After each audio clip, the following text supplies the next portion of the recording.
Mr. President, Liviu Crisan. We are here on the eve of the biggest event in WUKF history in Bratislava this week. How do you feel?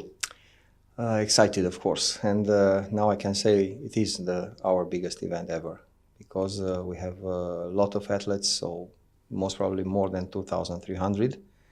We shall know the exact number in 2 days, and we have a record of referees, 120 referees, and 275 coaches.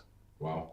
So it'll be not so easy to manage all, but we have a very strong team, and especially the Slovakian federation, it's very strong. So I trusted 100% that we shall manage the situations.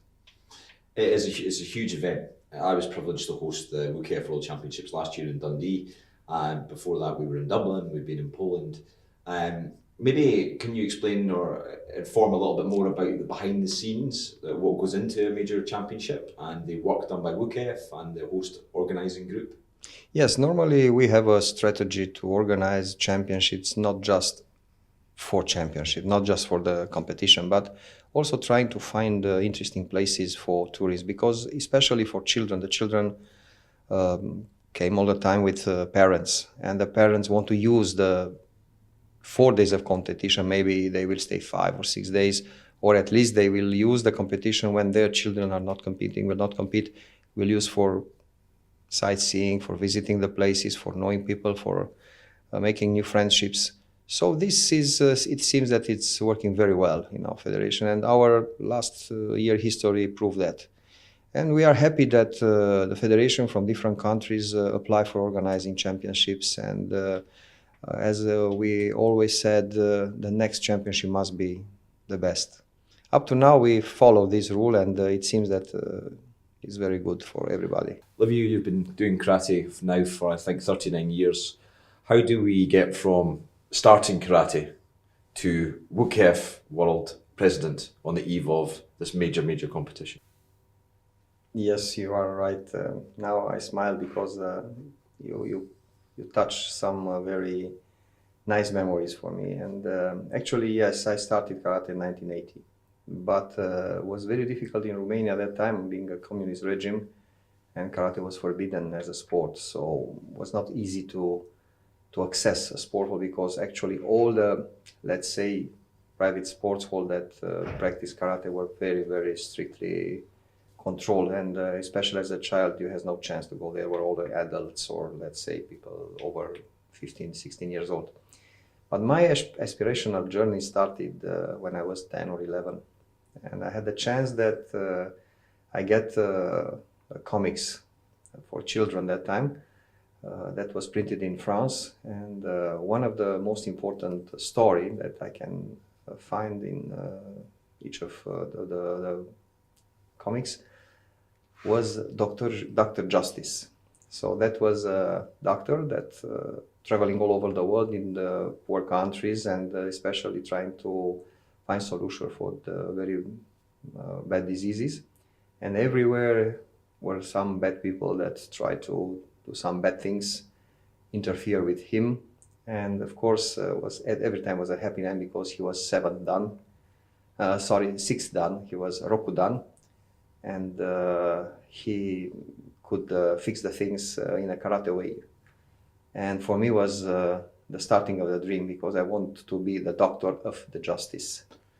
This is why I searched many years to see how it's possible to have such a skills, such a tool in your hand to sort the things.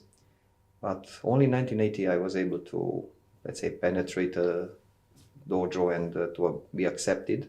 And I start that time, of course, not dreaming that sometimes I will be 6th dan, because for me 6th dan was the top. And when I get 6th dan, it was one of the day for me.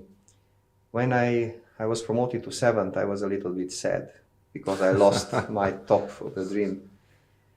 So this was, I can tell you, I never imagined to come in such a high position, because for me starting karate was just going to train every day. I was a student and I follow my career. And when I finished the school, the university, one of my dreams was to be teacher in university. And for me, the normal problem was going to teach and then in the evening going to train. But step by step, I developed a new club. My trainer at that time emigrated in Canada, so I was forced to take the control because I was the most skilled person in the club. And okay, everybody pushed me, okay, do something. So I started to be a coach, I started to be a trainer. Then, of course, the athletes say we have to go to the competition. And luckily, after 1990, karate was officialized in Romania and we can organize competition. Then I went to the competitions and step by step, the people pushed me to do something. Every time I was pushed to do something because, I don't know, maybe I could do that time and I could do better things than others. So I started to organize. I started to like to organize things. And then 1998 was our first participation in international events. And 1990, in 2000, we organized the first European Championship, also pushed by a journalist that applied without talking to me in a president meeting and say, oh, can we organize a championship in Europe, in Romania? I say, oh, how can you do this? That was a little crazy. So he pushed me to organize, and we organized the first championship with very, very big, very high efforts, but actually was okay. And then step by step, we have to do better and better. And my federation in Romania grows every day. And then we start to work for the World Federation, and I start to promote. I was the first time elected in the executive board in 2005. In Brazil, I was elected as a vice president, and after 4 years, I was elected also as general secretary. In 2013, I was elected as a president after several years of general secretary and vice president. So we are here. So, Liviu, you have more air miles than anyone I know traveling. You travel a lot, visiting federations, potential hosts, traveling all around the world. Your phone goes off constantly, phone calls, text messages. You are a very, very busy person. Yes, indeed. But this is not something that annoys me. So I cannot say it's a pleasure to have this every minute working. But, I know, and I knew that this is a job that someone has to do, and I'm happy to do it if I can see that the people are happy and the people react. And because, it's very complicated, especially when you have a family. And I cannot remember how many weekends I was out of home to national competitions, to international events, to visiting potential hosts, and don't talk about big events where I stay 7, 8, 9 days. And I was so lucky to have a special wife that understands my work. And every time, there is a word that they say in the back of the successful person, successful man stay always a strong woman. And she's just like that. So it's clear, it helped me a lot and supported me so much when I was down, and all the time she was near me and pushed me to continue. Because I have to recognize, for me was not every day our sunshine. So I have to continue. I have to find solutions every time. I have to swallow some bad things that the people try to do to WUKF or directly to me. And I think the most important thing is that I always see the target. My target is the success, to have 2,000, 3,000 people happy, to see the smile, to see the joy, the happiness of the children 7 years old to incredible adults, old people over 60, winning a medal, being a recognition for their effort, sometimes after 2 years, sometimes after 60 years of karate.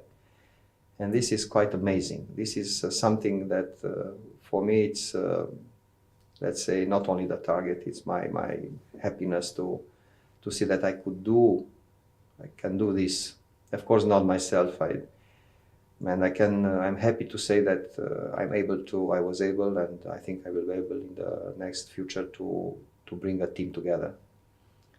10 years ago, we had 4 or 5 people in the team. Now we have more than 20. And we are open for all the persons that can perform specific tasks, helping the organizing of the competition or even to grow the federation. We have intelligent people in our group, very good workers, dedicated, faithful to our federation. And all the others that are coming only for some interest, some advantages, they stay a little and they go because they feel it's not their place inside. We are open and we have place for good people, for the people that want to help, the people that want to build something, not just to take advantages from such a big federation. So we have competitions all over the world. We have educational programs, some of which are acknowledged by the European Commission and other bodies across the world. We have an open and accessible competition, open to all, regardless of politics or background. We are a force for good, I think, in the sport of karate. Absolutely. I totally agree with you, and this is one of our aim to develop everything that can offer something good to the people, to educate the children, to educate even adults in the right way. They have to be trained not only kick and punch, because martial arts it's more than that. Martial arts it's an educational program, very effective, demonstrated by hundreds of years. So we want to use these advantages that martial arts give us, the tool in our hand, to educate the people, because we know our society, and I think the karate in a good way, in a federation that can promote in a good way the martial arts can make miracles. On the eve of the biggest championships in WUKF history, what do you think makes WUKF so successful? I think the magic words are teamwork and creativity. Let me explain. When you have, for example, a lot of people each one performing an instrument, and they start warming up, it's the general sound is terrible, so you understand nothing. It's not a music, it's just noise. Mm-hmm. When the orchestra conductor came and arranged everyone in their best places and start to conduct the orchestra, you have a lovely music. So you cannot make a good music no matter you have 20 or 100 fantastic players. You need someone to synchronize them. You need someone that can animate them, can arrange them and give them entrance and give them the opportunity to be the best. And I believe that for me, I felt this several years ago, that it's the time to give the people that can do something the chance to prove their performance, their job. And I think this works very, very good now in WUKF. And of course, because we are going on the new way, a new road, new journey every day, we need to be creative. We need to think to the next day, how can improve, how the next competition could be better than the previous one. Well, thank you for your time, and thank you for being so candid. The next few days are going to be really, really hectic, but we're here on the eve of our biggest event ever, and it's going to be a very, very exciting few days, I think, ahead. Absolutely sure will be. Thank you so much for your time. Thank you also. Thank you.